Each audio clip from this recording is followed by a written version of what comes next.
The sun is going out. The stars are getting brighter. The possibilities endless. The human concept of time no longer applicable. Fists in the air, a promise of a future that will no longer be written for you. You will be set free if you want to be. This is your host, Redgrin. And now, some news. Money is the devil. Everyone knows that. But does the devil inhabit the petty cash you clutch firmly in your hand, or you? Scientists that shall remain nameless, for fun, have discovered a new way to destroy the new £5 note that was introduced in the UK last year.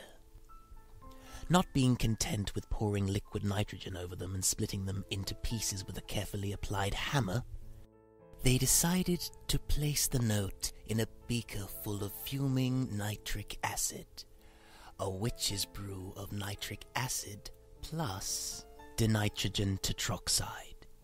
After a matter of minutes, this caused the images of Her Majesty to dissolve and slide away into the solution, like boiling treacle sliding down a jar filled with brown, malted blood. Revealed beneath was nothing but a completely transparent plastic polypropylene rectangle. Could this be a metaphor for the solution to our little money problem?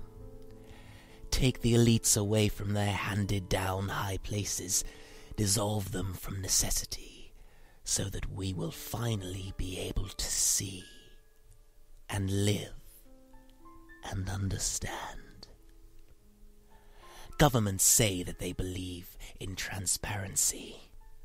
We can see through them, almost, but they are protected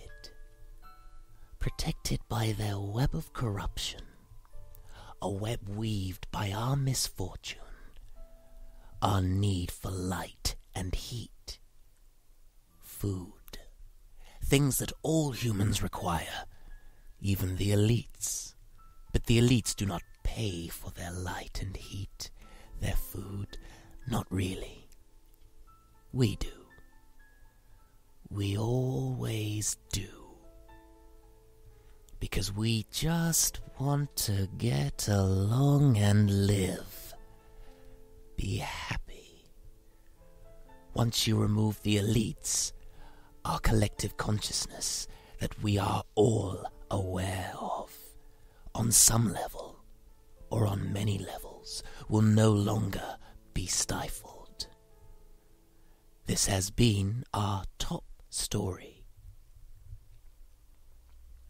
And now, sport. Reports say that the American president, who shall remain nameless, for fun and obvious reasons, has visited a golf course he owns for the 14th time in 10 weeks. Apparently he's been meeting with a senator to discuss healthcare reform, which is probably true. It's in the news. Let me tell you, listeners, I have a tremendous fear of golf courses. Not because they are so big and so green and have sand traps built in, which, I have been told, have living, spiky snakes beneath them. I trust the source. My fear relates to the decisions that are made on golf courses. In the world of lawyers, it is a separate planet. I've checked. A lot of cases that decide the fate of the one or the many are settled out on the golf course, often in mid-swing, before they even get into a courtroom. What happens out there? What things are said? What decisions are made? Maybe we will never know. But what is so special about a fancy office anyway? Decisions can be made anywhere, I suppose. But the president chooses to spend more time on the course than he does in his fancy office. There is something special and in my opinion terrifying, about golf courses. Does he imagine that the balls he hits are people he doesn't want in his country? A country that he believes is just his. Well, there goes another one. He stares, shielding his eyes from the sun. A sun that can see him. Nope, not far enough. I'm going to build a wall so I know where to aim for next time. This is all in jest, of course, but listeners, seriously, stay away from golf courses, okay? This has been Sport.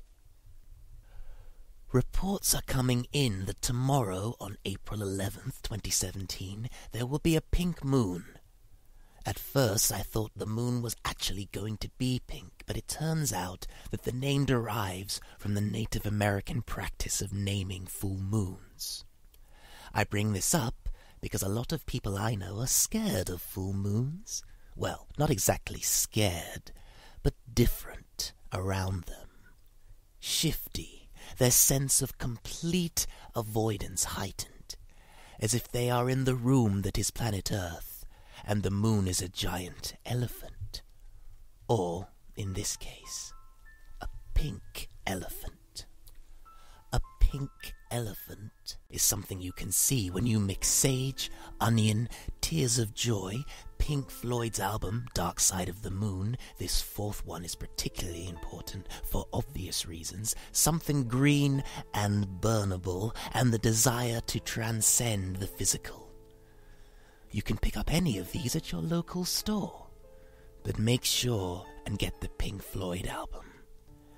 Trust me, listeners, it's a 3-in-1 deal. Anyway, enjoy your pink moon, your full sprouting grass moon, your egg moon, your full fish moon, lit, I'm sure, by no sun. And finally, the message of the week. We know that sometimes in life we find ourselves with nothing to do but wait. It is not always easy to wait, to remain stationary. As Regina Spektor says, taking steps is easy. Standing still is hard. I am pretty sure that Regina is an actual spectre. The good kind, the kind that doesn't just pass directly through you without asking. Waiting is a part of life we must all just accept. British people in particular seem to enjoy waiting, or, more specifically, queuing. Two things that I know British people like, because I am one: moaning and queuing. And why do we like queuing? So we can have a bloody good moan about it. The point is, when people wait, when we get bored, we discover new things. New TV shows, books we thought we'd lost, socks that disappear into other dimensions every time we drop our hats, and only return when we need them to shine our cars out of boredom, out of waiting. But, above all else, waiting sometimes allows us to be content with silence. It allows us to listen to the world, listen to the many lives that revolve around our own. You may find when listening to the world that you hear something that gives you back your previously lost gift of activity. If you hear a barking dog and it reminds you that you need to walk your own, if you have one, or not. Or if you hear a plane passing overhead and it reminds you you need to go and meet a family member at the airport, someone you forgot was flying in to see the versions of yourself that you present to the outside world. Because you are uncomfortable being yourself around that relative. It happens to us all, listeners. It happens to us all. But the point is, you will stop waiting, then start again, then stop again. But you always have time to listen. Listen to the silence, because it always has something to say. This has been your host, Red Grin.